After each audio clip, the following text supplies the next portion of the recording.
horjooga Cabdulaahi Cismaan Maxamed oo Mareykanku uu dul dhigay madaxiisa lacag dhan 5 milyan oo dollar waa nin dhagar badan kuna shaqeysta maleeshiyad uu aad u duleystay. Cabdulaahi Cismaan oo qawaarijtu ay u yaqaanaan Ismaaciil Injineerka waa horjooga ka soo jeeda gobolka Hiiraan, qaabilsanna laba qaybood oo ka shaqeysa dhagarta iyo buubuuninta. waa midda koowaad waa madaxa guud ee warbaahinta qawaarijta, waxaana hoos taga maleeshiyad uu u adeegsado faafinta wararka been abuurka ah iyo buunbuuninta hadallada horjoogayaasha qawaarijta Al-Shabaab ay ku banaysanayaan dhiigga iyo hantida ummadda Soomaaliyeed.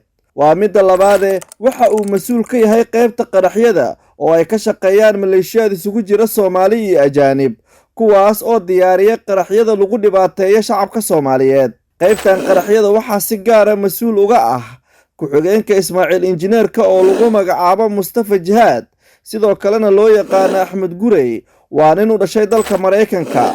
horjoogaha aan magaciisa kor ku soo xusay ayaa si gaar ah hagardaamooyinka iyo dhagaraha ugala shaqeeya horjooga Axmed Diiriyo oo qawaarijta ay u yaqaanaan Abu Cubayda. horjooga Cabdulaahi Cismaan oo qawaarijtu ay u taqaano Ismaaciil Injineerka waa shakhsi cabsida haysa darteed xitaa iska qariya maleeshiyadka uu maamulo. horjoogahan dadka yaqaana waxay ku sheegeen inuu yahay nin dhiigyacab ah, aan u turin qof bini'aadam ah. waxaa tusaale u ah inuu dilay qaar ka mida maleeshiyadka uu gacanta ku hayo si kuwa kale ee nool ay ugu quus qaataan.